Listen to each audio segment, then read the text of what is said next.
Normally हम जानते हैं भगवान रामचंद्र की महिमा, जो कि वाइडली हर घर में, मतलब जो भी हिंदू लोग हैं, जो भी सनातन धर्म को फॉलो करते हैं, नॉर्मली वो जानते हैं भगवान रामचंद्र की महिमा। और हम जो जगह पे जाएंगे वहाँ पे इसलिए कहा जाता है 3 जगह है रामायण में जहाँ पे सीता माता ने लवकुश को जन्म दिया और वाल्मीकि आश्रम है बताया गया है। वे भी अलग अलग कल्प में हुआ होगा इस लीलाएँ।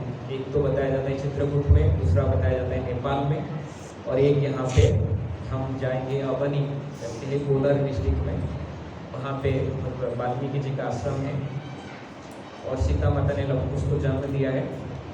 वहाँ पे इस कथा वहाँ पे सुनेंगे जाके, रामायण की कथा नॉर्मली सब जानते हैं और अच्छा से वहाँ पे सुनेंगे।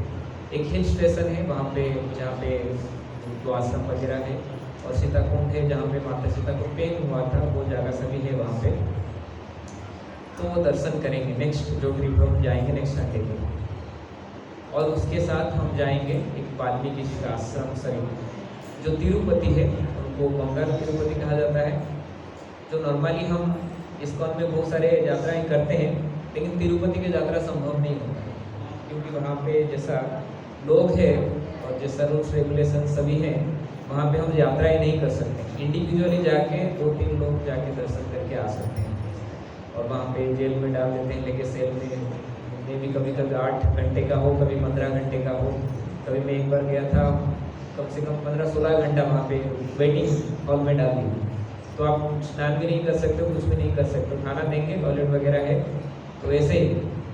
तो वहाँ पे हम यात्रा नहीं कर सकते। लेकिन जो भृगु मुनि ने, आगे चलकर इस कथा को विस्तार में सुनेंगे, भृगु मुनि जो भगवान को लात मारे तब बालाजी का प्रकट हुआ, और वही भृगु मुनि यहाँ पे तपस्या की है जहाँ पे कोलार डिस्ट्रिक्ट में हम जाएंगे बंगाल तिरुपति, और वहाँ पे वही तिरुपति वहाँ पे आप होंगे।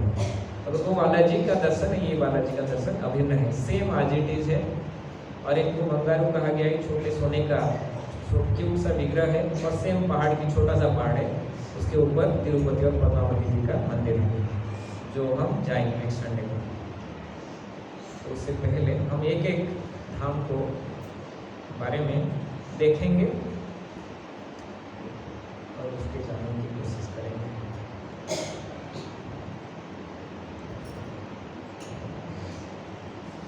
तो शुरू करते हैं एकदम शुरू से। तो एक्चुअली हमारे कहा गया है जो 4 संप्रदाय हैं, 4 संप्रदाय में प्रमुख संप्रदाय के हैं श्री संप्रदाय, वहाँ के आचार्य श्री रामानुजाचार्य जो लक्ष्मण जी के इनकार्नेशन हैं, और उनके संप्रदाय में रामायण प्रमुख ग्रंथ माना गया है, और विष्णु पुराण भी पढ़ते हैं लोग।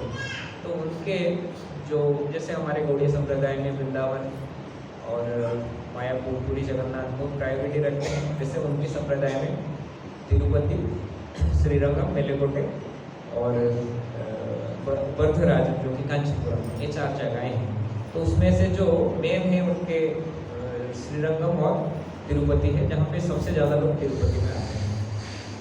तो वहाँ पे हम देखते हैं नॉर्मली, उसमें थोड़ा वैष्णव लीला भी देखेंगे, हमारे रामानुचार्य और उनके भक्तों की लीलाएँ, और हमारे जो भी भगवान के प्रकट्य का वहाँ पे किस तरह से रहा है, इस सब को बारे में जब थोड़ा जानने की कोशिश करेंगे, तब हम उस जगह पे जाने के लिए हमारे मन में आग्रह होगा। जैसे सोचिए हम, हमारे जीवन का लक्ष्य क्या है, कोई बता सकता है? ह्यूमन जीवन का, what is the goal of human life? हम इस में ज्वाइन किया है, हाथ उठाइए, बताइए सब लोग। हमें back home, back to burden, भगवान के घर जाना है, हमारे घर जाना है, तो हमारा जीवन का ये लक्ष्य है। तो हमारा घर जाएंगे भगवत धाम, तो वहाँ पे तो हमारे यहाँ पे जो भौतिक क्रियाएं सब करते हैं, सुबह उठ के खाना बनाना, बच्चों के लिए टिफिन रेडी करना, हस्बैंड का कपड़ा सफाई करना, फिर काम को बाहर जाना है, तो ये सारे चीज़ों को स्किप करके केवल भगवान की सेवा करना है। तो कैसे संभव होगा? संभव नहीं होता है ना। तो कभी कभी हम बीच बीच में, जैसे भक्ति का 5 अंग है, 5 अंग कौन बता सकता है? 5 अंग, 5 लिंक्स ऑफ भक्ति। साधारण भक्ति का 5 मुख्य अंग है, कौन बता सकता है? एडवांस लेवल के भक्त लोग कोई भी तो हाथ उठाओ। हम 1.5-3 साल से हम लोग कुछ बहुत बांट के पिला रहे हैं हम लोग को भक्ति का कुल 5 अंग को, कथा भी हो गया है, 5 क्लास भी हो गया है। ओनली सुप्रिया माता जी, माइक नहीं है तो हाँ, प्रियंका माता जी बताइए। अभी तो 5 अंक का भी सेशन हुआ है ना, मुख्य 5 अंक क्या क्या है भक्ति का? हरे कृष्ण कलागुरु श्रवणम कीर्तनम दशम विग्रह। ये नवदा भक्ति है। और कौन बता सकता है? जी जी, सुप्रिया माता जी को लीजिए, फाइनली हमारा लीडर ही बताएंगे।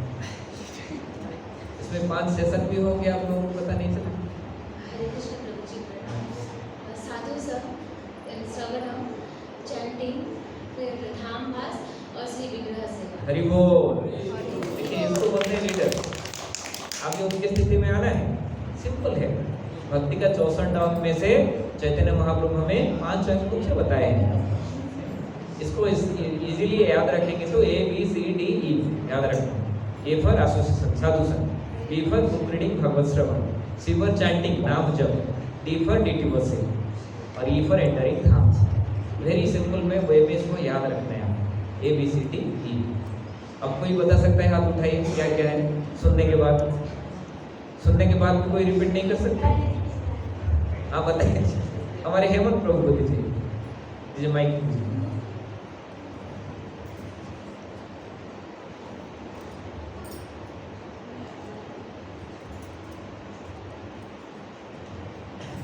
हरे कृष्ण प्रभु जी, साधु संग, कीर्तन और विग्रह सेवा और चैंटिंग और कीर्तन और चैंटिंग डबल और कौन ट्राई कर सकता है? अभी देखो, अभी सुना, प्रोसेस भी बताया ABCD, फिर भी एसोसिएशन और एक छोड़ दिया। बताइए समझ हुआ? आप भी बताइए। कीर्तन फिर चैंटिंग, प्रभु सेवा,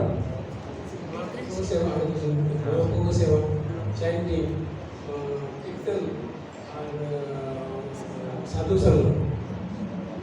ठीक है, मेरे पीछे दोहराइए। ये फॉर एसोसिएशन, भक्तों के संग, B for book reading Bhagavat श्रवण, सी फॉर चैंटिंग भगवान नाम के जप, डी फॉर डिवोशन भगवान विग्रह सेवा, भगवान की विग्रह सेवा, डिवोशन भगवान के विग्रहों की सेवा, ई फॉर एंटरिंग धाम, धाम पास। अभी कौन बता सकता है? हाथ उठाइए। ओनली चेतना माता जी, 2-3 हाथ उठाए। अरे इतना इजी में तो होता है। ठीक है, हो गया, बस हो गया। देख रहा था कितना लोगों का। देखिए हमारा कलयुग का मती है, क्या कर सकते हैं? इस कलयुग का प्रभाव ऐसा ही है। हम 2 सेकंड पहले क्या हुआ है हम भूल जाते हैं। पता है ना, कभी कभी मोबाइल, आज सुबह जैसे हमारे धर्मपत्नी मोबाइल को ऐसे करके पूरा घर भर मोबाइल ढूंढ रहा है। कलयुग का मती है। मैं सोच रहा हूँ अरे लेट हो रहे हैं मंदिर जाने के लिए, वो इधर मोबाइल रख के घर में ढूंढ रहा है। पूरा घर चक्कर लगा के पूछ रहे मोबाइल कहाँ है। तो क्या करेंगे? तो डेफिनेटली कलयुग का मती ऐसा ही है। लेकिन हाँ, अगर हम ध्यानपूर्वक श्रवण करेंगे और भगवान के नाम जप करेंगे तो हम भगवान की कृपा के माध्यम से, गुरु कृष्ण की कृपा के माध्यम से हमारा मेमोरी जो है उस चीज़ों को याद रख सकता है। तो एक है भगवान के अंग में से, भक्ति का मुख्य अंग में से एक अंग है भगवान के धाम में वास करना। चैतन्य महाप्रभु बताएं। तो डेफिनेटली हम कलयुग के मनुष्य हैं। इवन 3-4 महीना या 1 साल में भी हम अगर 1 दिन का ट्रिप करते हैं, 5-6 दिन का ट्रिप करते हैं भी, फिर भी पैसा नहीं है, टाइम नहीं है, जॉब नहीं है, बच्चों का स्कूल है, क्या करेंगे? इतना सारा प्रॉब्लम होता है। तो कैसे भगवान भी क्या करेंगे? वो भी बेचारा, चलो मेरा घर खाली पड़ा है, बुला रहा हूँ, हम यहाँ पे रेंट के लिए भाई लो 60,000 एग्रीमेंट लो, 60,000 लो, में मुझे रेंट चाहिए। भगवान बुला रहे मेरा घर खाली पड़ा है, सर्वधर्म खाली सबको छोड़ के आ जाओ, अपना बुढ़िया बिस्तर यहाँ पे छोड़ो, मेरे पास आओ, खाली पड़ा है। लेकिन हम जाना नहीं चाहते और यहाँ पे क्या करते हैं? 1 लाख रेंट है, 25-30 लाख लीज में लेते हैं। कितना रेंट भर के ओनर लोग फिर भी पानी का पैसा दो, बिजली का पैसा दो, क्यों 2 गेस्ट आया तुम्हारे घर में, कितना मुश्किल होता है। इसलिए हम एक दिन के लिए एक्सपीरियंस करते हैं, कम से कम तो एक दिन भगवान के घर में जाके वास करना है कि नहीं। तो इसलिए हम इस्कॉन में क्या करते हैं, इस जो स्पिरिचुअल भक्ति का एक मुख्य अंग है भगवान के धाम वास, तो हम कभी कभी जाते हैं भगवान के धाम में एक दिन वास रहते हैं या साल में 1-2 बार जाते हैं, 3-4 दिन 5 दिन के लिए वहाँ पे रह के आते हैं। अगर फिर भी उसमें नहीं होता है तो भगवान भी क्या करेंगे? बोलेंगे ठीक है, अगर तुमको यही रेंट में देके रुकना है, ये जन्म के बाद दूसरा जन्म भी रेंट देना है, तीसरा जन्म भी रेंट देना है, तो कितना जन्म तुम रेंट देकर रुक सकते हो? रुको, जब पॉकेट खाली हो जाएगा तब पुण्य महानी बोलते हैं ना, अकिंचन गोचर। जब सब कुछ हम छोड़ के निस्व हो जाएंगे, हे भगवान आप ही सब कुछ है, तब सुलभ हो जाएंगे भगवान के पास जाने के लिए। तो ऐसे ही एक हम कम से कम हम कोशिश कर रहे हैं एक संडे जाने के लिए, उसके बारे में थोड़ा जानते हैं। ये जो फोटो में हम देख रहे हैं वेदवती और रावण, वेदवती जो थी इस रामायण में उन्होंने छाया सीता का जो भूमिका है वो की थी। इन्होंने अपने पूर्व जन्मों में एक राजा की बेटी थी जो कि अपनी शादी नहीं हो रही थी, उनको एक मन मुताबिक पति नहीं मिल रहा था, तो उन्होंने मन में ठान लिया था अगर मैं किसी को शादी करूंगा तो भगवान विष्णु को शादी करूंगा। तो उन्होंने कठिन तपस्या की। तो उस समय रावण जो है वो उस दिशा में जा रहा था और वेदवती को देखा, और इतने सुंदर कन्या को देख के उसने तुरंत जाके वेदवती को बोला, मैं रावण हूँ, महायोद्धा हूँ, महाप्रतापी हूँ, पूरा त्रिभुवन मेरा मतलब मेरा अंडर में है, आप मुझे शादी करो, मैं आपसे शादी करना चाहता हूँ। वेदवती बोला नहीं यार, मैं भगवान विष्णु को ही शादी करूँगा, तेरे जैसा असुर को शादी नहीं करूँगा। तो रावण ने अपना बल प्रयोग किया और वेदवती को टच किया, छुआ, उनके बालों को खींच के अपने रथ में बिठा के लेके जाने के लिए जो भी पुष्पक विमान कोशिश किया। तो वेदवती ने क्या किया, अपने तपोबल से उस जो बाल को रावण ने पकड़ा था उसको काट दिया, और फिर उसने क्या किया, रावण को अभिशाप दिया कि हे मूर्ख, मेरे जैसा मैं भगवान विष्णु को ही केवल पति मान चुका हूँ, और क्योंकि तूने मेरा शरीर को स्पर्श किया है इसलिए मैं शरीर और नहीं धारण करूंगा, इस शरीर अपवित्र हो गया है, और मेरे ही एक नारी की वजह से तेरा जो लंका है तू है ध्वंस हो जाएगा। ऐसा अभिशाप देके वेदवती अपने योग अग्नि में, योग की अग्नि प्रकट करके अपने आप को भस्म कर दिया। तो वही वेदवती जो है हमारे गुरु महाराज बताते हैं वो अगले वाले युग में पद्मावती बन के आते हैं, और त्रेतया में वो छाया सीता के रोल करते हैं। जैसे कि जब हम देखते हैं जब भगवान ने सीता ने रावण को भिक्षा दी और लक्ष्मण रेखा मतलब जो रेखा काटी थी, टानी थी, जब वहाँ पे अग्नि प्रज्वल हुई तो वहाँ पे सीता प्रवेश कर गई, और वेदवती को जो छाया सीता है उन्होंने रावण ने लेके गया। तो उन्होंने कंप्लीटली जो भी रामायण की एक दुख भरा कहानी, मतलब जाके लंका में 1 साल रहे, वो सभी वेदवती ने किया। तो उनकी तपस्या से खुश होकर सीता मैया ने भगवान राम को बोले थे कि आप वेदवती को आप विवाह करिए। तो रामचंद्र बोले क्योंकि मैं एक पत्नी का व्रत धारण किया हूँ, तो आने वाले कलयुग में वो वेदवती को मैं विवाह करूँगा, वो पद्मावती बन के आएगा, मैंने उसको विवाह करूँगा। तो वही वेदवती जो है आने वाले युग में हमारे जो जाते हैं बालाजी, वहाँ पे पद्मावती बन के है अभी उस मंदिर में। तो वो भगवान विष्णु की अंतरंगा शक्ति है, बालाजी की कंसर्ट है। तो इस तरह से उनका कहानी वेदवती। और दूसरा है, तो ये वाला फोटो आप सब लोगों ने देखा होगा, भृगु मुनि जाके लात मार रहे हैं। तो ये एक्चुअली उस समय ऐसा था कि अभी हमें श्रील प्रभुपाद ने ग्रंथ में लिखा है दैट मतलब सुप्रीम पर्सनैलिटी ऑफ गॉड है कृष्ण, और बहुत सारे श्लोक को उदाहरण देते हैं, हमें मतलब अहम सर्वस्व प्रभव मत सर्व प्रभुसत्ते, मैं सब कुछ का आधार हूँ, और बहुत सारे ईश्वर परम कृष्ण सारे श्लोक श्रील प्रभुपाद ने हमें दिया है, हमें पता है भगवान कृष्ण है। लेकिन उस समय पता नहीं था, ऋषि मुनियों ने जब मतलब तपस्या करते थे, जो भी यज्ञ करते थे, वो यज्ञ का मूल रूप से किसी को वो अर्पण करेंगे, उनको पता नहीं था। तो उसी समय क्या हुआ, नारद मुनि भगवान ब्रह्मा के पास गए थे, और ब्रह्मा ने उनको आदेश दिया कि अभी भगवान बालाजी का लीला के लिए आप एक क्षेत्र प्रस्तुत करिए, कैसे भगवान बालाजी इस धरती में आएंगे श्रीनिवास। तो उन्होंने नारद मुनि इस जोगियों की जो मुनि ऋषियों ने यज्ञ कर रहे थे वहाँ गए, और वहाँ जाके वो लोग तो यज्ञ कर रहे थे लोग, लेकिन उनको पता नहीं था जो यज्ञ का जो मूल भोग है, मूल भाग है, वो किसको देंगे। तो वहाँ पे उनको फिर उन सबसे कोई बोल रहा था ब्रह्मा को देंगे, कोई इंद्र को देंगे, कोई विष्णु को देंगे, कोई शिव को देंगे, इस तरह से उनमें तर्क वितर्क हो रहा था। तो फाइनली कंक्लूजन आया कि जो ब्रह्मा विष्णु महेश है, त्रिदेव है, ये बड़े हैं, इन तीनों में से तो कोई होगा जो सबसे बड़ा है, लेकिन कौन है, कौन बताएगा?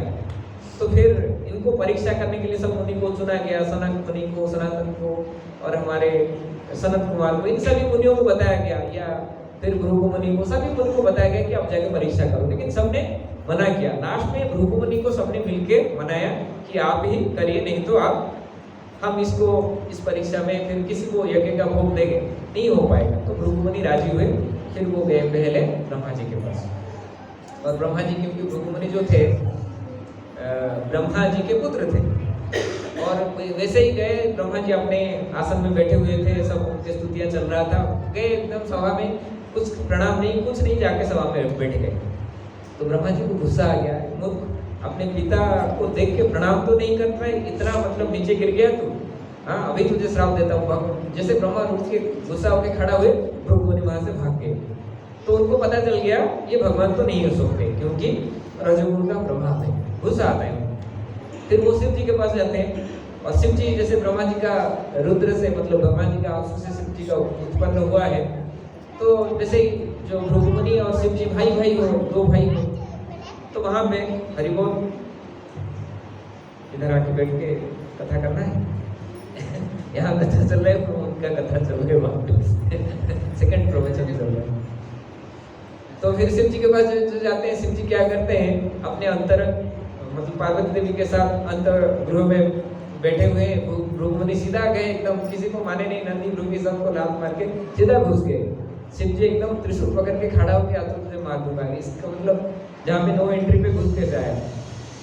तो भृगु मुनि वहां से भागे बचा के, नहीं तो शिव जी तीसरा वाला नेत्र बोल देंगे तो वो भी जाएगा। तो फिर उनको सोचे कि ये भी भगवान नहीं हो सकते, इनको भी क्रोध आता है, रजोगुण का प्रभाव इनके ऊपर है। तो फिर जाते हैं लास्ट में भगवान विष्णु के पास, जो क्षीर सागर में शयन करते हैं, वहाँ पे लक्ष्मी जी उनका पैर दबाते होते हैं। तो उन्होंने जाके भगवान को मारते हैं लात भगवान की छाती में। तो हम देखेंगे आज भी भगवान छाती में भृगु मुनि का चरण को ध्यान करते हैं, मतलब धारण किए हुए, और उस समय तुरंत भगवान ने भृगु मुनि का जो पैर पकड़ के मालिश करने लगते हैं। कहीं आपको दर्द तो नहीं हुआ, क्योंकि मेरा छाती जो है पत्थर से अति कठिन है, कहीं आपको दर्द तो नहीं हुआ। और वहाँ पे भृगु मुनि पूरा एकदम सेम गए, भगवान कितना कृपालु है, कितना दयालु है, उनका अंदर कुछ गुण का प्रभाव ही नहीं हुआ। लेकिन पास में बैठे थे लक्ष्मी जी, उनको बड़ा गुस्सा आया, क्योंकि लक्ष्मी जी का वास कहाँ पे, भगवान के हृदय में। आप देखें हमारे बालाजी को हृदय में दो, इस साइड में लक्ष्मी जी का दो, मतलब विभिन्न विष्णु स्थान से भूदेवी श्रीदेवी लक्ष्मी जी का अंश के रूप में भगवान के हृदय में विराजमान।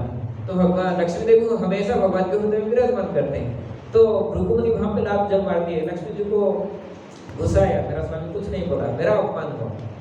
तो भृगु मुनि ऐसे जाने के बाद फिर लक्ष्मी जी और भगवान विष्णु में पारिवारिक झगड़ा शुरू हो गया।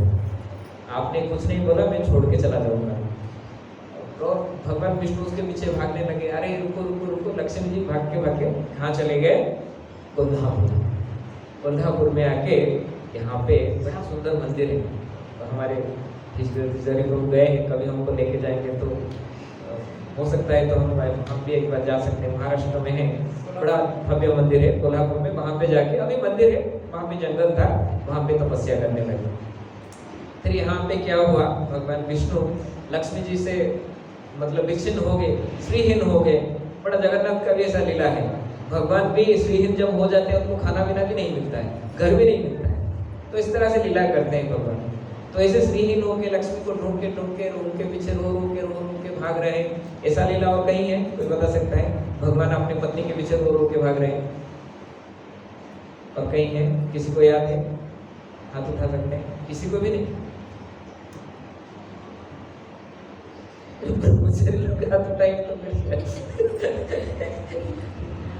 हाँ बताइए, चेतना माता जी बताइए। हाँ, सीता माता के पीछे जब रावण ले गया था, भगवान हे सीते हे सीते हे सीते। अरे यार आपको क्या, इन छोटे छोटे चीजों को तो कम से कम सबको याद होना है, हाँ शास्त्र पुराणों को पढ़ना है। तो इस तरह से भगवान, इवन जगन्नाथ के भी लीला है, लक्ष्मी छोड़ के चले गए थे, जगन्नाथ 12 साल खाना नहीं खाए, पानी भी नहीं मिला उनको, भूखे प्यास रहे। इवन बलदेव के साथ, तो बड़ा सुंदर लीला है, कभी जाएंगे तो लोग सुनेंगे। तो यहाँ पे लक्ष्मी से श्रीहीन होके बालाजी क्या कर रहे हैं, चले गए लक्ष्मी जी को ढूंढ के उनके पीछे जा रहे हैं। तो वो कहाँ पे गए, इस भूमंडल में जो शेषाचल है जहाँ पे तिरुपति है वहाँ पे आए। तो उसके बारे में थोड़ा सुनेंगे। वो पहाड़ जो है भगवान के धाम, एक्चुअली हम जानते हैं जैसे आध्यात्मिक जगत से भगवान जब आते हैं इस धरती में, भौतिक जगत में, अपने धाम को भी लेके आते हैं। तो भगवान अवश्य लीला करेंगे तो उनका धाम को पहले से ही प्रिपेयर करके रखेंगे। तो एक बार क्या हुआ, इस फोटो से समझेंगे। वैकुंठ वायुदेव गए थे भगवान से मिलने के लिए। तो वहाँ पे शेष नाग द्वार पे थे और उन्होंने वायुदेव को अंदर जाने नहीं दिया। और फिर उन दोनों में तानाबानी हो गया। वायुदेव बोले मेरे से शक्तिशाली कोई नहीं है, मैं आपको हटा के जाऊंगा। और अनंत शेष भी बोले कैसे जाके दिखाओ। दोनों में ऐसे झगड़ा जब हो रहा था तब नारद मुनि वहाँ पे पहुँचे और उन्होंने क्या किए, मंदराचल पर्वत बोले, दोनों को बोले एक शर्त है, अब दोनों में कॉम्पिटिशन करते हैं। मंदराचल पर्वत की जो बेटा है अनंताचल जो चोटी है उसको अनंत शेष पकड़ेंगे और वायुदेव क्या करेंगे, अपने शक्ति से उसको छुड़ाएंगे।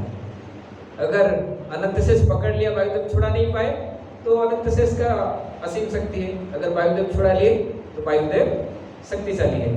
तो इस तरह से उन दोनों में फाइटिंग लगा दिया नारद मुनि, क्योंकि भगवान की लीला के लिए वो ब्रह्मा जी आदेश दिए ना कि प्लेस रेडी करना है। तो फिर उन्होंने क्या किया, शुरू हो गया। अभी एक फोटो में देख रहे हैं अनंत शेष जो है पकड़े हैं मंदराचल, अनंत मतलब उनके बेटा आनंद पर्वत को, आनंद मतलब मंदर पर्वत की जो चोटी है उसको आनंद पर्वत है, उनको पकड़ा है अनंत शेष ने। और वायुदेव ने पूरा वायु लगा दिया। जैसे पूरा वायु लगा दिए तब क्या हुआ, इस क्योंकि अनंत शेष अरे वो खुद भगवान है, खुद भगवान की विस्तार है, उनका शक्ति असीम है, वायुदेव कैसे उसको हिला सकते हैं। तो वायुदेव लाचार हो गए, हिल नहीं रहा है। तो पूरे ब्रह्मांड के वायु को उन्होंने इकट्ठा कर लिया। तो सारे जो चर अचर प्राणियों का सांस रुक गया। तो वहाँ पे सारे देवी देवता आने लगे उस जगह पे, अरे यहाँ इस तरह से चलता रहा तो ब्रह्मांड ध्वंस हो जाएगा। तो फिर उस समय क्या करते हैं, नारद मुनि वहाँ पे एक अपना दिमाग लगाते हैं, भगवान की स्तुति गाना शुरू कर देते हैं। जब भगवान की स्तुति गाते हैं, धीरे धीरे गाते हैं, तो अनंत से भगवान के अनंत मुख से हमेशा भगवान की स्तुति में लगे रहते हैं। तो या वो क्या करते हैं, जब भगवान की स्तुति उनके कर्ण से प्रवेश करता है, वो भाव विभोर हो जाते हैं और उसको मंदराचल पर्वत को छोड़ देते हैं, लूज हो जाते हैं। तो वायुदेव तब क्या करता है, अनंत शेष को उड़ा के लेके आके, ये देख रहे हैं ये तिरुपति का जो पर्वत है वो अनंत शेष का शरीर है, वहाँ पे आके गिरते हैं। ये एक्चुअली शेषा मतलब ये शुरू होता है वहाँ पे, हम जो भगवान नरसिंह क्षेत्र अहोबिलम से तिरुपति और एक आंध्र में श्रीशैलम, इस तरह से वो पहाड़ की रेंज पूरा लगा है अनंत शेष का शरीर। तो क्योंकि भगवान अनंत शेष का ऊपर हमेशा शयन करते हैं, तो बिना अनंत शेष का भगवान कैसे आएंगे। तो पहले आके अनंत शेष यहाँ पे शयन किए भगवान आने से पहले। तो इस तरह से अनंत से वहाँ पे आए। तो नेक्स्ट अभी बालाजी वहाँ पे एंट्री नहीं किए हैं। तो नेक्स्ट आते हैं, जब इसको हम देखेंगे बराहदेव, उसको जो तिरुपति का क्षेत्र है उसको बराह क्षेत्र कहा गया है। तो वहाँ पे ऐसा कथित है कि अगर हम बालाजी का दर्शन करते हैं तो बराहदेव का दर्शन के बिना ये पूर्ण नहीं होता है, पहले बराहदेव का दर्शन करना है। तो वहाँ पे बराहदेव जब ये भी लंबी कथा है, जैसे आपने सुने होंगे, जो हिरण्याक्ष है धरती को लेके गर्भोदक सागर में डुबो दिए थे और बराहदेव उनको उठा के लेके आए और उन्होंने अपने अक्ष में स्थापना की। तब ब्रह्मा और धरती के कहने पर भगवान ने इस शेषाचल पर्वत में अपना निवास बनाया। तो उस समय से उस स्थान का नाम क्या हो गया, आदि बराह क्षेत्र। तो ये जो प्रॉपर्टी था बराहदेव का था, भगवान बराहदेव वहाँ पे निवास करते हैं। तो अभी श्रीनिवास क्या करते हैं, वहाँ पे वैकुंठ से श्रीहीन होकर लक्ष्मी जी को पीछे भाग के आते हैं इस बराह क्षेत्र में, इस शेषाचलम पर्वत में, इस पहाड़ी में। ये फोटो आप कितने लोगों ने देखा है, बहुत फेमस फोटो है साउथ इंडिया का, मोस्टली सबने पता होगा। तो ये जो पिक्चर देख रहे हैं टीवी में क्लियर दिख रहा है ना, हाँ दिख रहा है। तो यहाँ पे जो हमारे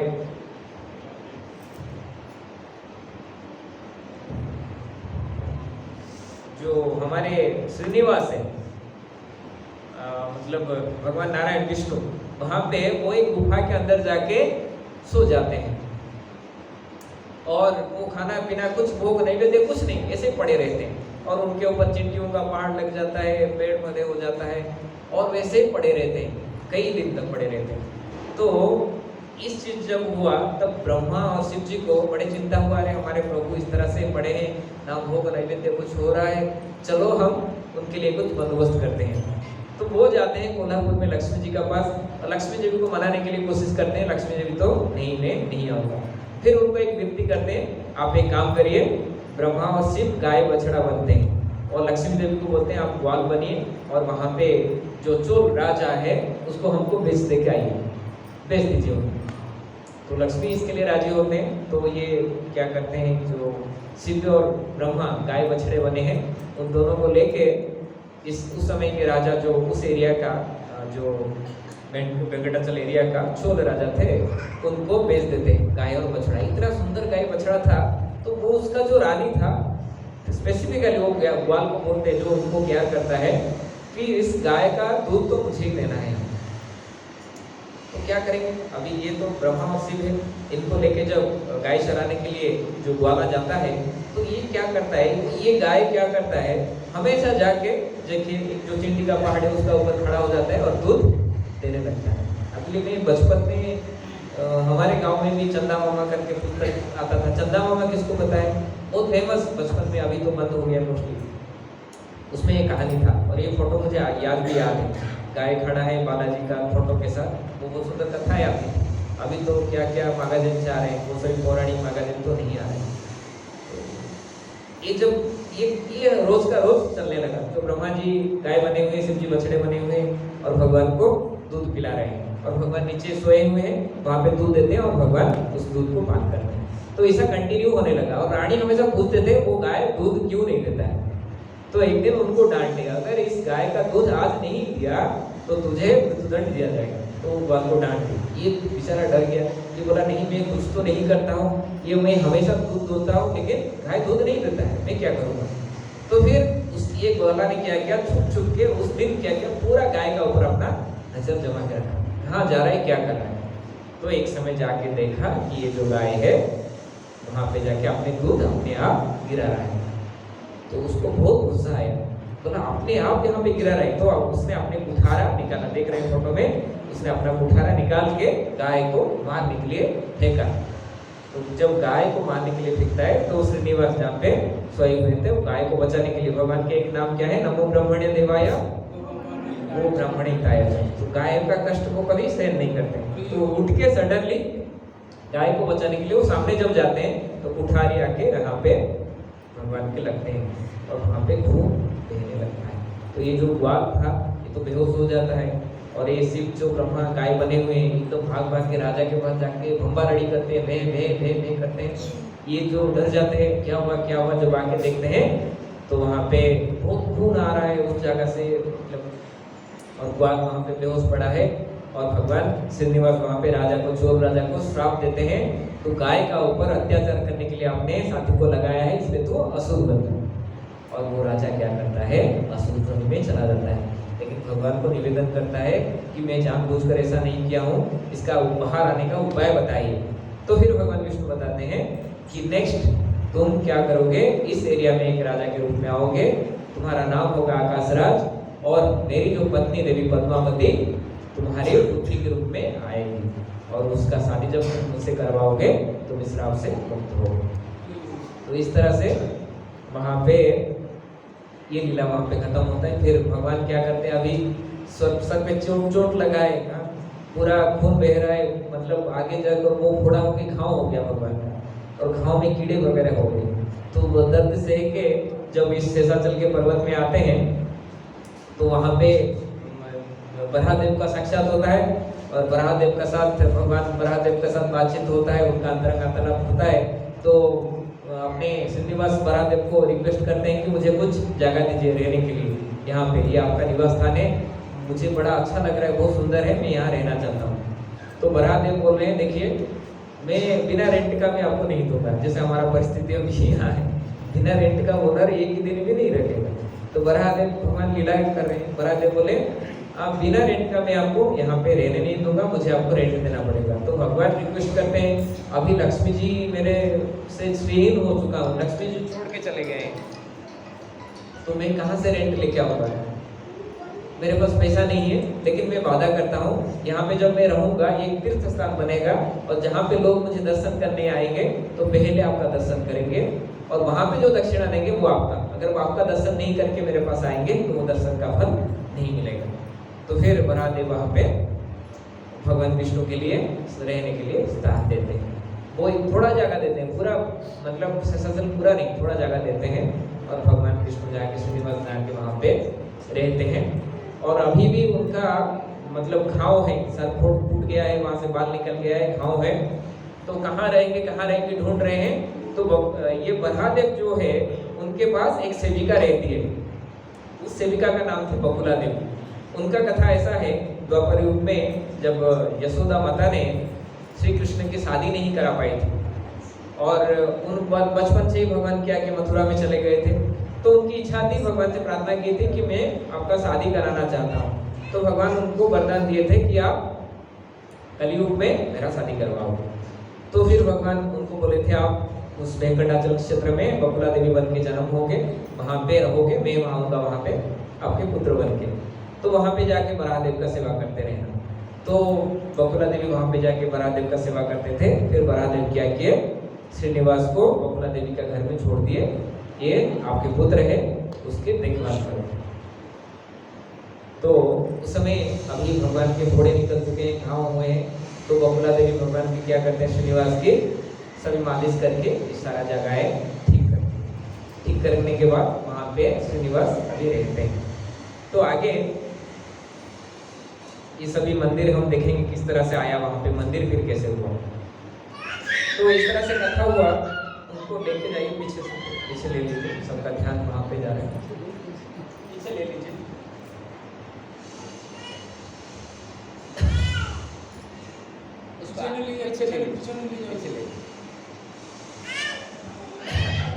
तो ऐसा हुआ, अभी समय के साथ वहाँ पे मतलब बालाजी श्रीनिवास बन के रह रहे हैं, बकुला देवी के साथ माँ बेटे दोनों जंगल में रह रहे हैं, सबर बन के, किरात बन के।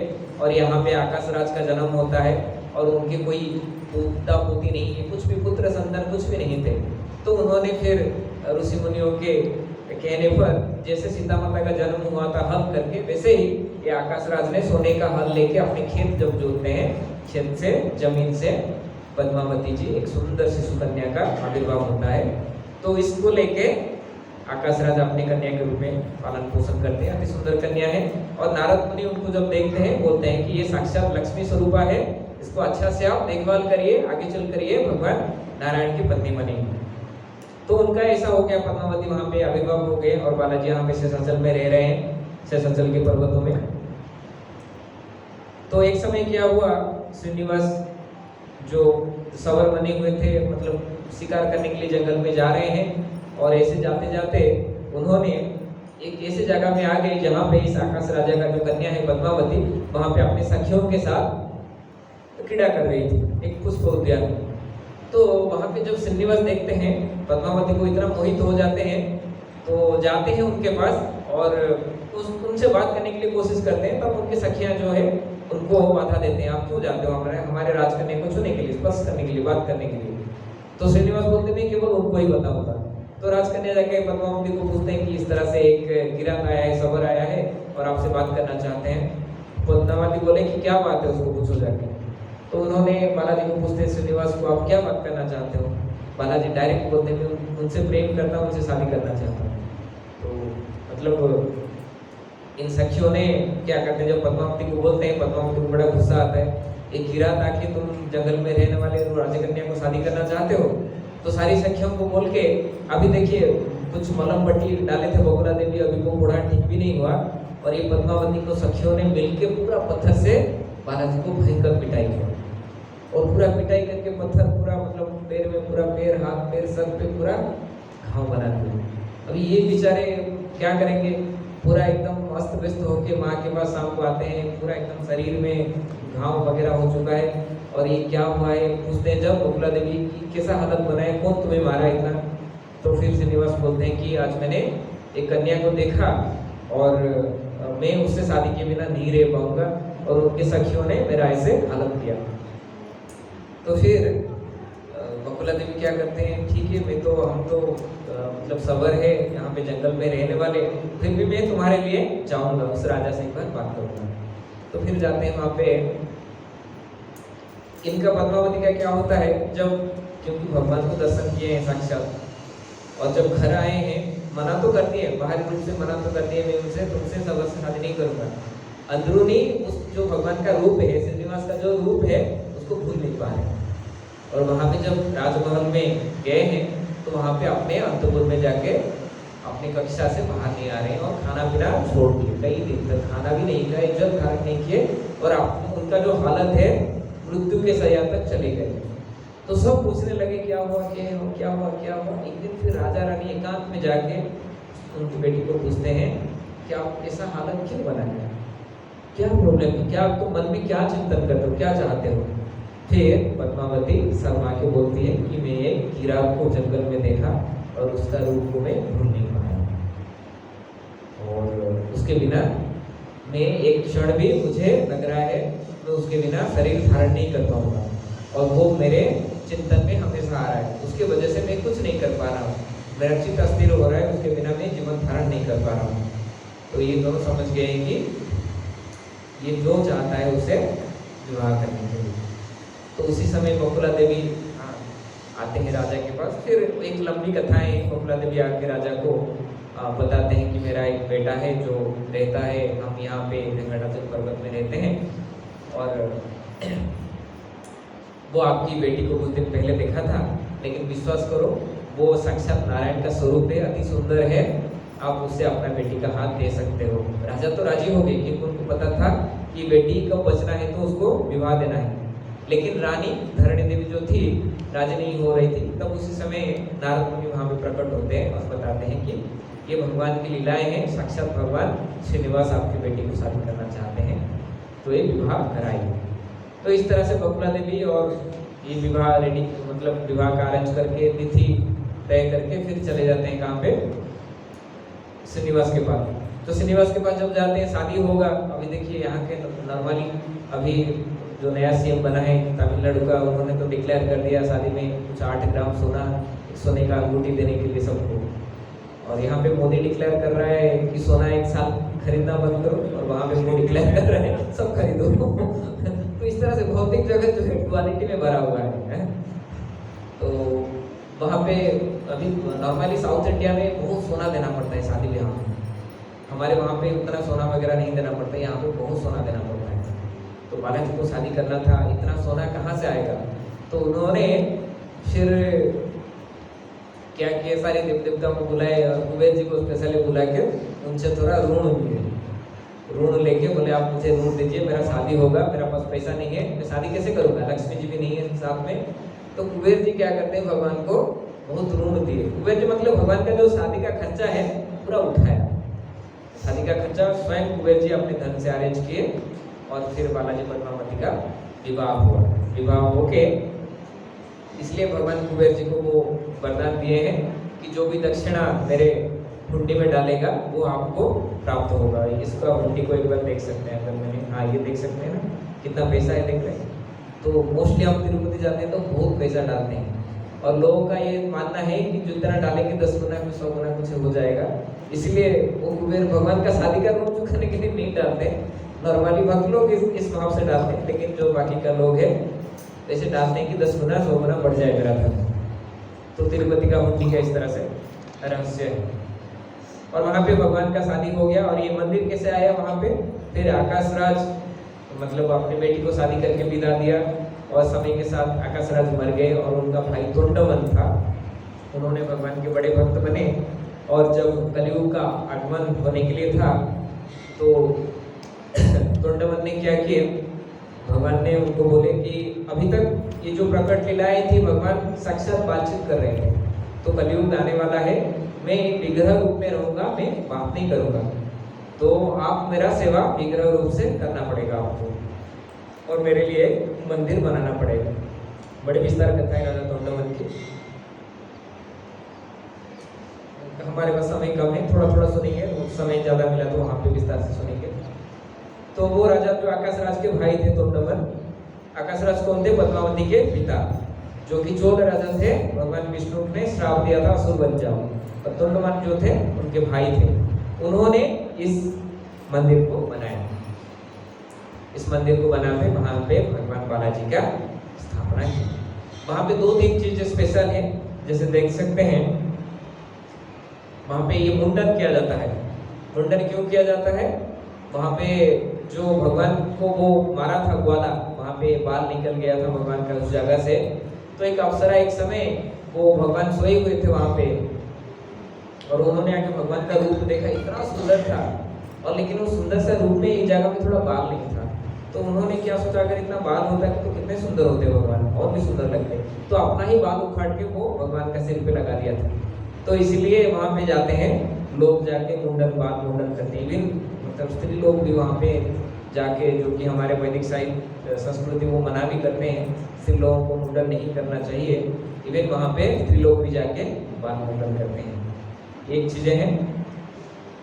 और यहाँ पे जो देवी पद्मावती जी का मंदिर है, वहाँ पे थोड़े से दूर में भगवान बालाजी का श्रीनिवास का मंदिर जो पहाड़ का ऊपर है, और देवी पद्मावती का मंदिर तिरुपति का नीचे के शहर में है, वहाँ पे रहते हैं। और दोनों जगह में ही लड्डू मिलती है, वहाँ पे भी लड्डू दिया जाता है, यहाँ पे भी लड्डू दिया जाता है। तो ये जो आप मंदिर देख रहे हैं ना, ये सोने वाला जो मुख्य मंदिर है, पीछे एकदम लास्ट वाला गोल्डन कलर का दिख रहा है ना, पूरा लास्ट वाला जो गोल्डन कलर का है, वही है मूल जो मंदिर है। ये सभी जो है द्वार है, और मुख्य मंदिर वही सोने का जो मंदिर है वो अंदर है, वहाँ पे श्रीनिवास विराजमान करते हैं, और जो तोंडवन राजा ने बनाए थे। और फिर आगे चलकर पद्मावती जी का मंदिर नीचे है। तो इस कथा में थोड़ा नारद जी भी ट्विस्ट बनाते हैं। नारद जी एक बार ऐसे वहाँ पे कोल्हापुर में लक्ष्मी जी तपस्या कर रहे हैं, तो नारद जी घूम के कोल्हापुर गए हैं, और वहाँ पे जाके क्या किए हैं, लक्ष्मी जी घोर तपस्या में बैठे हैं, और लक्ष्मी जी को बता रहे हैं आप भगवान विष्णु को प्रसन्न करने के लिए आप तपस्या कर रहे हो, और वो वहाँ पे एक सुंदरी तरुण के साथ शादी करके मौज मस्ती मना रहे हैं। तो लक्ष्मी जी को बहुत गुस्सा आ गया, और उन्होंने सीधा कोल्हापुर से अपना तपस्या छोड़ के आके देख रहे हैं कि श्रीनिवास जो है पद्मावती के साथ अपने मौज मस्ती कर रहे हैं। तो श्रीनिवास लक्ष्मी देवी को देख के श्रीनिवास तो कांपने लगे, यार सिचुएशन बड़ा गंभीर हो गया। श्रीनिवास डर के क्या होगा, और लक्ष्मी देवी सीधा जाके पद्मावती को हाथ पकड़ के, चलो इधर से, मेरे पति के साथ तुम क्या कर रहे हो, भागो यहाँ से। और पद्मावती भी, ये मेरा पति है, तुम तीसरा लोग कहाँ से घूम के आके बोल रहे हैं तुम्हारा पति है, मेरा पिताजी ने ब्याह किया है। तो दोनों में फाइटिंग शुरू हो जाता है। फिर वहाँ पे भगवान श्रीनिवास बीच में आके फिर दोनों को शांत करा के थोड़ा सुन लीजिए करके फिर अपने पूर्व जन्म की कहानी बताते हैं कि जब आप सीता थे तब ये वेदवती थी। फिर दोनों बहन का मिलन होता है। फिर मन में पद्मावती वहाँ पे रहने के लिए लक्ष्मी जी एग्री करके फिर अपने कोल्हापुर में चले जाते हैं। तो ये पद्मावती और वहाँ पे रहते हैं, और कोल्हापुर में लक्ष्मी जी चले जाते हैं। तो इस तरह से ये शॉर्ट में हमने तिरुपति बालाजी का कथाएं सुनी, जो वहाँ पे नॉर्मली जो स्थल पुराण है उसके मुताबिक। अभी हमारा जो वैष्णव आचार्य है, जैसे हम जानते हैं, ये श्री संप्रदाय के प्रमुख धाम है।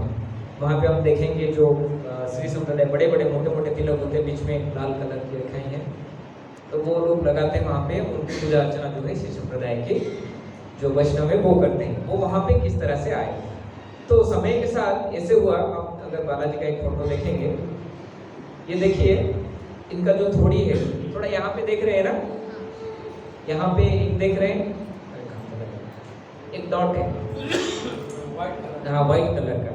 और बालाजी कैसे खड़े हैं, इस तरह से कुछ खड़े हैं, हाँ इस तरह से ऐसे कुछ ऐसे करके खड़े हैं। तो डेफिनेटली भगवान विष्णु का जो मूर्ति होता है किस तरह से, शंख चक्र गदा पद्म के साथ होता है। तो समय के साथ क्या हुआ, तोंडवन राजा गए, सभी गए, ये जंगल में, ये वहाँ पे पूरा जंगल पहाड़ बन गया, और वहाँ पे पूजा विधि बंद हो गया। और जब रामानुचार्य इसको जाने, जब रामानुचार्य स्वयं यहाँ पे आए धरती पे, उनको याद रहा कि भगवान बालाजी वहाँ पे बिना पूजे के बड़े हैं। तो उन्होंने क्या किए, जब बालाजी के पास गए, बालाजी का जब मतलब उस जगह उस स्थल को निकाला तब वहाँ पे शिव मतलब वहाँ पे शैव थे और वैष्णव थे और इवन जो अयप्पा साउथ इंडिया में वो सारे लोग वहाँ पे आ गए और सबने बोलने लगे, रामानुचार्य बोले कि ये विष्णु भगवान विष्णु ही है और क्योंकि ये विष्णु है तो वैष्णव संप्रदाय इसको पूजा विधियां करेंगे। और शैव संप्रदाय बोले अरे ये भगवान विष्णु तो ऐसे रहते हैं, ये आपके भगवान तो इस तरह से कुछ है, हाँ ये कैसे विष्णु हो सकते हैं, ये शिव जी है। और अयप्पा वाले बोले नहीं ये शिव भी नहीं है विष्णु भी नहीं है, ये हमारा अयप्पा स्वामी है। तो भगवान का विष्णु विग्रह को लेके वहां पे झगड़ा हो गया, अभी कौन सा विग्रह क्या करेंगे। तो फिर रामानुचार्य ने एक शर्त रखा कि ठीक है अभी इसको हम ठीक करते हैं। तो फिर उन्होंने तीनों विग्रहों का बोले कि आप तीनों विग्रहों का आयुध लेके आइए। भगवान विष्णु का क्या क्या आयुध है? शंख चक्र गदा, वेरी सिंपल। कार्तिकेय का और एक भाला, कार्तिकेय का। शिव जी का तो रामानुचार्य एक शर्त रखे कि यहाँ पे सारे आयुधों को रखेंगे भगवान के सामने और हम बंद करेंगे दरवाजा, चले जाएंगे। जो है उनका आयुध अगर वो शिव जी होगा त्रिशूल उठाएंगे, उनको कंडीशन कर दी विग्रह के साथ कंडीशन अप्लाई। शिव जी है तो त्रिशूल उठाएंगे और अयप्पा है तो अपना जो भाला उठाएंगे, भगवान विष्णु है तो गदा और चक्र उठाएंगे। तो अब देख रहे हैं यहाँ पे गदा और चक्र दो हाथ में भगवान धारण किए। तो इस तरह से वहाँ पे रख के सारे आयुध दरवाजा बंद किए और ये लोग चले गए। और जब सुबह आके देखे तो भगवान के हाथ में क्या था? गदा और चक्र। बोलो तिरुपति बालाजी की स्थापना। रामानुचार्य फिर वहाँ पे भगवान की पूजा अर्चना स्थापना करके भगवान के विग्रह को बिठाया। लेकिन अभी भगवान को तो बिठा दिए, लेकिन उस जंगल में रहने के लिए कोई राजी नहीं हो रहा। तो वहाँ पे देखिए ये जो इसका ऊपर हम सुनेंगे बड़ा विचित्र है, क्योंकि बालाजी जो है श्रीनिवास पूरा जिंदगी भर मार खा के आए हैं। तो उनका ऐसा लीला है हमेशा मार खाए, इतना मार खाए हैं कि खून खराबा हुआ है। तो पहले मतलब वो कुल्हाड़ी मारे, फिर उनको दासियों ने मारा, फिर अभी रामानुचार्य के भक्त मारेंगे उनको। अभी देखिए ये फोटो में देख रहे हैं, एक अनंत अलवर का एक बार है, साबल बोलते हैं उसको, वो टांगा हुआ है। जब तिरुपति हम दर्शन करने के लिए घुसेंगे तो राइट साइड में वो टांगा हुआ है। तो उस समय रामानुचार्य के एक शिष्य थे, तो उन्होंने कोई नहीं जब जाने के लिए राजी हो रहे थे, अनंत अलवर बोले मैं जाऊंगा। तो फिर उन्होंने रामानुचार्य क्या किया, अभी वो जाने के लिए राजी हुए, उनका पत्नी गर्भवती है और अनंत अलवर बोले मैं जाऊंगा वहाँ पे भगवान को सेवा करूंगा। जो श्री संप्रदाय के 4 प्रमुख स्थान है वहाँ पे पुष्प मंडप, ज्ञान मंडप, ध्यान मंडप, रंग मंडप, इस तरह से है।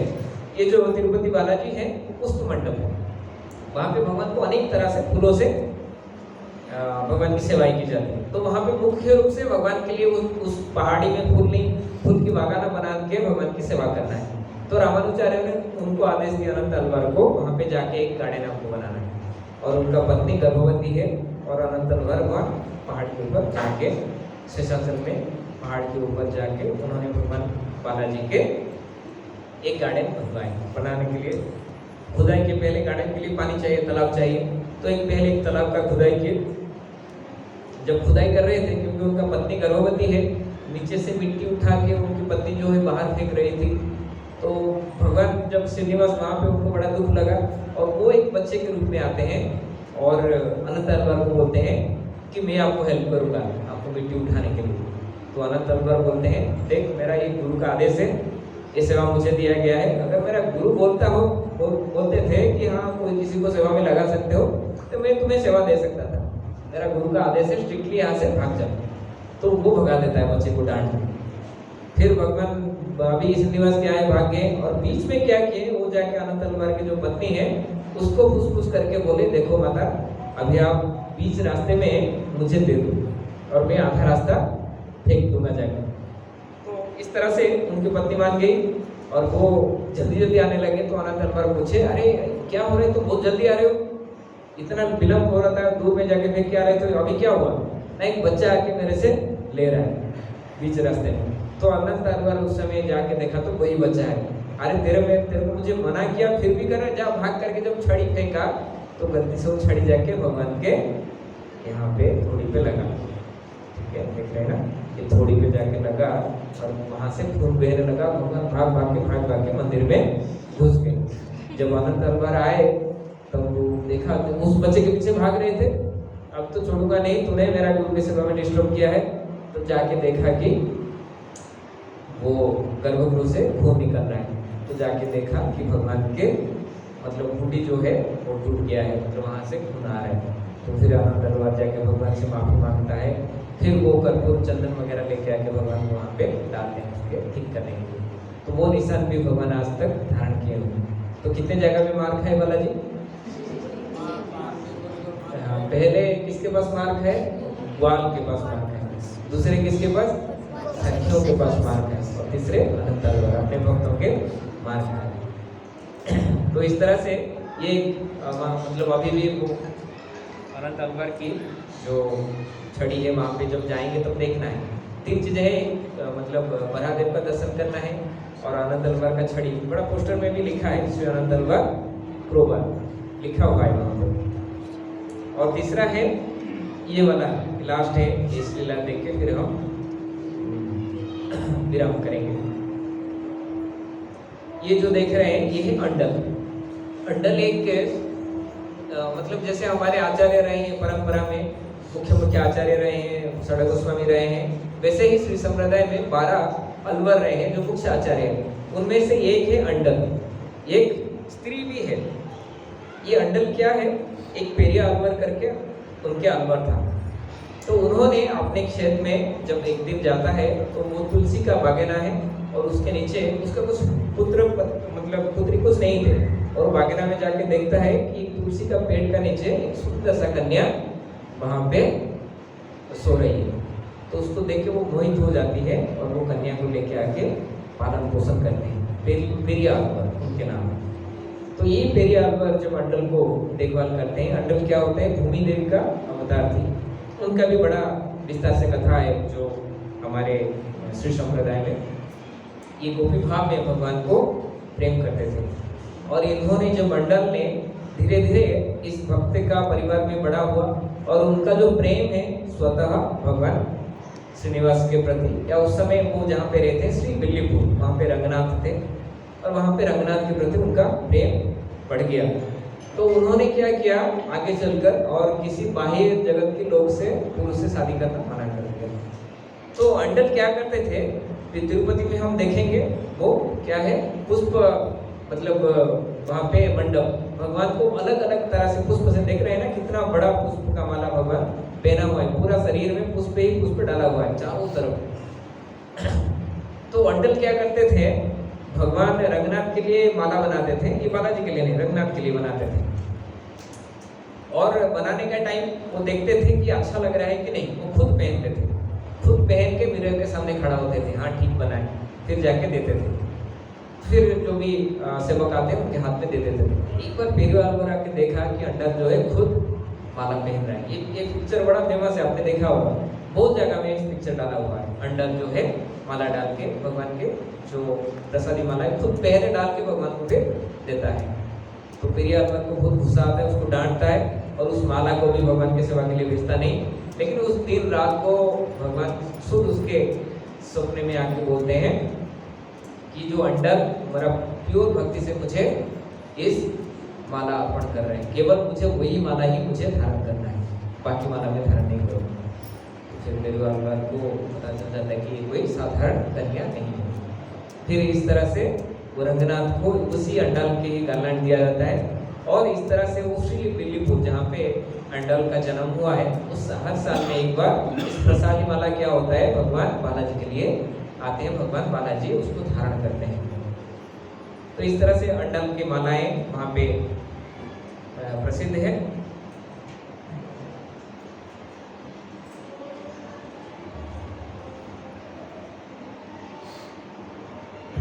और थोड़ा आचार्यों के बारे में जानेंगे। तो वो जो क्षेत्र है श्रील रामानुचार्य के क्षेत्र है, मुख्य आचार्य जो है श्री संप्रदाय के आचार्य है। रामानुचार्य जब पहली बार गए मतलब शेषाचल में भगवान को दर्शन करने के लिए, तो उन्होंने अपने जो पैर है उस पहाड़ी पे रखे नहीं।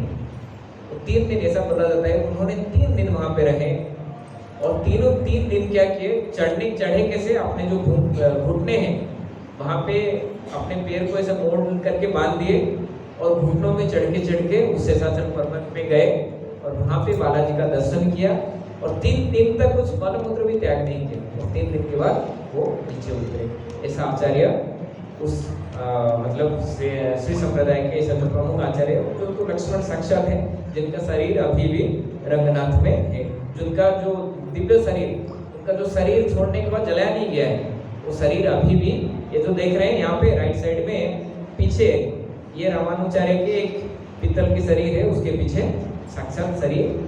उसमें कुछ हमने एक बार जब गया था उनको पूछा था कि किस तरह से उसको रखते हैं, उन्होंने पुजारी ने बताया था 3 महीना में एक बार कुछ चंदन के मोटे लेप देते हैं, शरीर पे वहाँ पे रखा जाता है। तो इस तरह से हमने देखा कि बालाजी का लीलाएं हैं, किस तरह से श्रीनिवास हमारे पास आए और किस तरह से उन्हें होम लीला किया, करुणावती आए और किस तरह से हमारे श्री संप्रदाय के आचार्य वहाँ पे पहुँचे। और आज तो इस क्षेत्र बड़े फेमस है, वहाँ पे कुछ यात्राएं नहीं हो पाती है, लेकिन सेम जो भृगुमुनि ने भगवान श्रीनिवास को, भगवान नारायण को लात मारे थे, उस भृगुमुनि आके हमारे यहाँ पे जो कोलार डिस्ट्रिक्ट में वहाँ पे एक स्थान है जो बंगाल तिरुपति के नाम से हमारी ख्यात है, वहाँ पे भगवान की तपस्या करने लगे और भगवान वहाँ पे प्रकट हुए।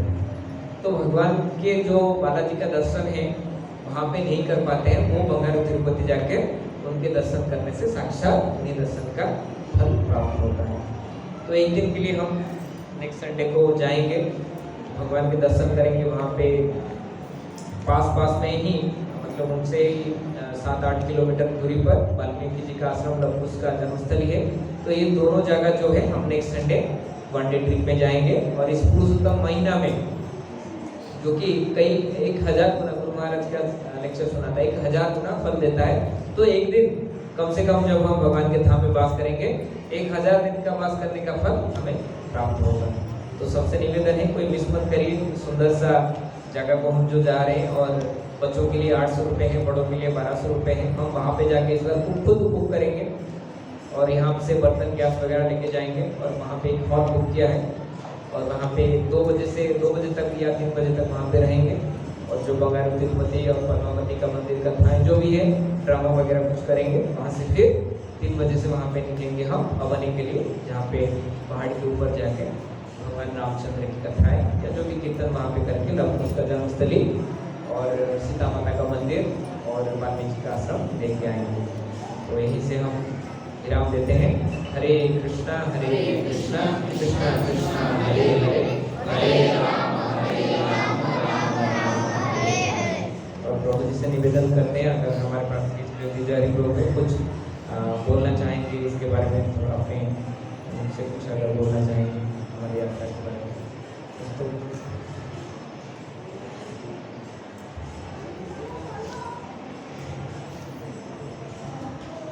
हरे कृष्ण। तो पुरुषोत्तम मास शुरू हुआ है, 1 महीना 3 साल बाद एक मौका आता है भक्ति में ज़्यादा फायदा